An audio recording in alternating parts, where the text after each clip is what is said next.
is episode 2 of the Joy Junkies, and I'm Kelsey. And I'm Kirsten, and we're the Joy Junkies. So, episode 2. Let's talk for just a minute about what we talked about in episode 1. A quick recap. Oh, wait. Before we recap, I wanted to make sure that everyone noticed that we match. We didn't plan that. Nope, we didn't plan that. So, we must really be channeling joy, and our relational joy is purple today. Our relational circuits are on point. Yes, they're right. That's right. And we're also introduced that we're in Sweet Tea's, our favorite coffee shop. Yes, Sweet Tea's Coffee Shop. So you can probably hear people coming in because somebody just came in the door, and because we love Sweet Tea so much, we're going to stay here. But there's hugs happening at the door, so you can only imagine joy. How wonderful Encountering the joy. Sweet Tea's is. But go back to episode 1 because we talked about what is joy. And what did we decide joy was? We decided that joy is relational, and joy is, although similar, can be very much distinguished from stereotypical happiness. Right. Or something we might call pseudo joy. We didn't talk about that, but pseudo joy is kind of like lower level happiness. Right, and true joy is fruitful. Always. Love that. Always fruitful. So we also talked about the fact that joy happens in the brain, and that there's these chemical things that are happening in the brain to create joy, which is why it's relational. So those are the important things. Why it matters is because it creates connection, which is essential for creativity, and creativity is necessary for contribution. Yes. So those are the good things. Those are the good things from episode 1. We So love joy. Let's get into episode 2, because episode 2 is not going to be quite so happy. Well, it's going to be happy, but we're going to talk about things that might inhibit happiness. Yeah, joy blockers. Right. Joy blockers. And I'd love to start out by just saying that joy is unitive. That's a big word. So, therefore, if... Witness the coffee mug. She's getting her coffee mugs. That's awesome. We'll tag her in this one so she can see herself. Absolutely. So, but it's very important to stress the fact that joy is unifying and integrating. Brings us together. Right. We love that. We love that. She's a theology student, so she's going to use these big words, but basically what it means is joy brings us together, and that is something that we totally need. Psychological, but yeah. That's right. Yes, so the point in saying that is that there are things that are not so unifying or integrating. They are more dividing. Right. And so we have chosen, because of our studies, 6 big negative emotions. I want to talk about those for just a little bit. Not to bring you down, but just to be aware that this is what sometimes keeps us from experiencing joy in relationships. And the first one, we kind of ended on this one when we were talking about Inside Out. Yeah. First one is anger. And we were just talking about how we don't like anger very much. Anger is very, very expressive most of the time, although it can be internal. You can keep your anger inside and not tell anybody about it. Usually erupts. It's usually a pretty big deal. Yeah. Anger obviously is going to divide a relationship because you can't stay with somebody who is very, very angry because their anger is going to be abrasive. It's gonna reach you. It's gonna flowing lava go like this. Yeah. You want to escape anger. The second one, you want to say one? I mean, you do want to escape anger, but sometimes we must embrace anger to return back to joy. Well, right, we're going to talk about that. We're going to talk about how we don't want to just push it away or fight it, but it is important to know that, of course, we don't want to always remain in anger. That's our natural reaction, though, right? Is to push away from anger, totally, to abandon the angry person, to abandon our own anger. I had an angry moment in the recent past, and Kelsey was with me, and she was like, oh, it felt really bad. It felt like I had to leave my joy in order for you to be comforted. Yeah, we had that conversation. It's a pretty big deal.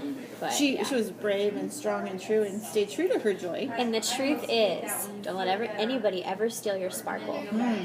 No kidding. Hashtag. So let's talk about, so anger is one joy blocker. Fear is another joy blocker. What do you think fear is a joy blocker?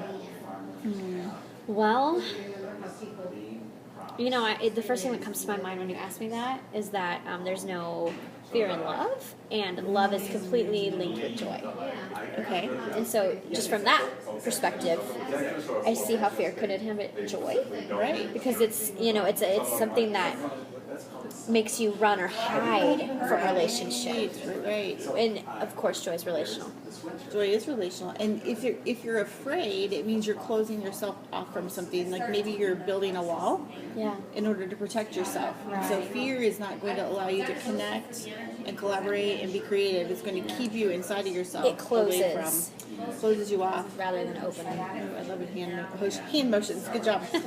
So fear creates a lot of worry. It creates a lot of it creates a dam. It keeps you from experiencing the things that you want to experience inside a relationship. So, It's no fun. Oh, It's one of all. although it's necessary on some levels because it's protective. We were given the emotion for a reason. We just don't prefer to stay in it very long. Right. And if we do stay there, it's going to be hard to experience joy. The third one I want to talk about is, I think, really, really natural, and I think a lot of us have this and don't know what to do with it. It's the idea of sadness. Sadness is something we avoid like the plague. Like we want to be up, up, up. We go shopping, we eat ice cream. I drink Dr. Pepper and coffee. So do I. Yeah. We both do. But that in order to What keep do us I up do? so that we Can I can't. tell them what I do instead of? What do you do?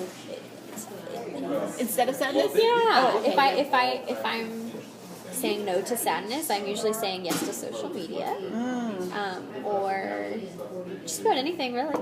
Yeah. Anything but sadness sometimes. Yeah. Sometimes, But then I remember everything I've learned about joy. To find a way to reconnect. Yes. So sadness, I love the way that sadness is in the Inside Out movie. We referenced that last time. Yes. I love sadness because there's a certain importance to sadness. Sadness helps us to experience a fullness of relationship, and if we're not willing to experience the bad, sometimes we can't experience the good. And so sadness actually rounds out a relationship, and it's an important part of experiencing joy, as we'll talk about in just a minute. Can I comment on that? Please. Okay. I love what she said because it's so critical to understand that when you close your heart to a negative, distressing emotion, you close your heart to joy. Yeah, I think that's critical knowledge if you want a healthy heart. Yeah, all emotions come from the same spigot. I say that a lot. Anybody that's ever been in any kind of coaching or counseling with me will know that that's one of the big important things. All emotion comes from the same spigot. It's not like the old-fashioned, the old-fashioned water sinks. You remember when they had like the hot spigot over here and the cold spigot over there, and you can just get hot water and just go get cold water? No, that is not the way it works. It all comes out of the same spigot, and you have to be willing to experience both in order to get any of it. Brene Brown talks a lot about that. If you've heard any Brene Brown videos, she talks about how you have to feel all your emotions, and you learn to be comfortable with all your emotions. Speaking of not being comfortable, my favorite Inside Out character was Disgust. Love Disgust. She is so to the point and so she says it like it is. And so she has a reason like for saying it like it is, too. Though it might not be truthful, it's very judging. Disgust is almost always judging, and it's separating in that it's going to judge the other person, and it's going to make the other person feel less than, and make me, if I'm feeling disgust, feel more superior. And I probably like disgust because I live in it a lot, or I have lived in it a lot. That's the place that I kind of go to as my self-comfort when I'm feeling alone. I feel disgusted. So I know that one probably better than the rest of them. You have anything to say about disgust? I do. I appreciate disgust because I think it really shows us how easily we can fall into pride if we're feeling insecure. Mm-hmm. I think that's a big one for me. But I also think that it's very real. She's so authentic. She's real, and although she struggles sometimes, she definitely is doing what she knows best as far as in order to communicate. Right. So I think she's really trying pretty hard. So disgust is actually trying to protect, is what I heard you say. Yeah. Like when disgust is in balance with joy, disgust is there to help protect. Yeah. And so disgust disgust is a good emotion in balance. The other negative emotion I wanted to talk about of the big 6 is shame. And wow, shame is probably, in my opinion, one of the most powerful negative emotions, and one that all of us experience it. I don't think all of us know that that's what is driving us is shame. Yeah. Shame is often a result of a traumatic experience. So something that happened in our life within relationship that There's a breakdown of joy. yeah, a huge breakdown of joy and a breakdown of relationship. And often happens to us when we're really young. Really difficult things happen to us and we don't understand them and we don't know what to do with them. And because we're young, and the brain scientists would tell us that we weren't able to comprehend or reason our way through it. Yeah. And so we come to the place where we think that there's something wrong with us. Right. So what's wrong in us What's is wrong wrong. with me? What's wrong in us must be us. And so shame then develops and keeps us from our joy. I think it's, and I appreciate that, because I think it's what you said, because it's something that causes us to just look inward and not outward. Mm-hmm. Because if there is that belief that you might struggle with that says, I'm bad, there's something wrong with me, then how are you going, like, in that position, it is very much difficult to turn back out and to reconnect, enjoy. Shame, oftentimes you can struggle to make eye contact when you are experiencing shame. Right. And Well, if you feel like there's something wrong with you, then you think that nobody wants to connect with you. no one wants to look at me. Right. 'Cause Nobody wants to see me. I can't be seen. There's something wrong with me. Oh, shame is such a powerful negative emotion, and they didn't deal with that at all in the Inside Out movie. I think that we could talk for probably 2 or 3 or 4 episodes about shame, so we'll probably revisit that. Helio shame. Yeah, That's important. Be aware of your shame and be aware of what parts of you it keeps captive. The, Wise words she Yeah. just said. I'm a Notice Catholic. what she just said. Yeah. Critical. yeah. The other thing that is also incredibly negative emotion, and it's probably the epic of all of the 6 of them, is this one that's called hopeless despair. And I hope that nobody that we're talking to feels this on the broadest sense of hopeless despair. I think we all sometimes feel it. Oh yeah. Especially if we're feeling a whole bunch of feelings all at once and they're all overwhelming, it can feel really hopeless. For example, if you are feeling all of the emotions that we just stated, you are probably in hopeless despair. Right. Unfortunately. Yeah. Yeah. That doesn't mean that things You're not are stuck. hopeless, Yeah. right? Or that you have to remain there. But hopeless despair is like the pinnacle experience of all the negative emotions and that complete lack of joy. And it's, in other words, it's a broken perception. Yeah. Yeah. Good word.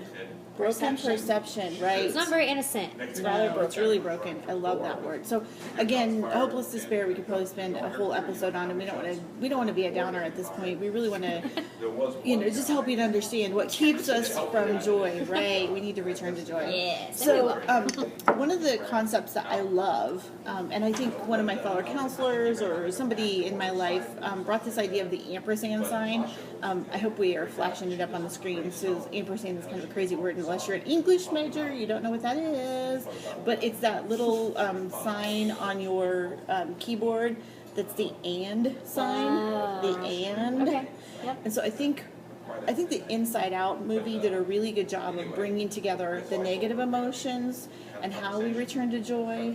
And at the very end, it tied it together when we become tolerant of all of our emotions and we understand that all of them are important. Yes. So we experience sadness and joy. And we have self-acceptance. Right. We come to understand that all of them are necessary as part of the human experience. And frankly, I really don't like the human experience some days, but Sometimes. it's necessary Yes. to have all of the emotions and to experience all the emotions and to say, yes, this and this. Like I don't need to be without fear in order to feel joy. Or I don't need to be without shame in order to feel joy. It's true. I can feel the definitely. negative emotions and the positive emotions. Right. Yeah. I would agree wholeheartedly. And then I was going to share this other thought with you guys because I think that we often feel very black and white in our thinking, and we think that if All or we're nothing. going to have a blessing, then it has to just be a blessing. But the truth is, most blessings are wrapped in And a burdens. burden. Right. And I think that's what makes joy so powerful. It does. It does. We're able to push through those burdens and come to the blessing and do it inside of a relationship. So we wanted to remind you guys, and down in our comment section down there, or at least in the way that we describe this, we're going to put links up to Kelsey's blog and to my blog, and you can follow us. Well, there'll be some places to follow us. I'm not sure where else where all we're listed, but I know that we're going to be listed in some places.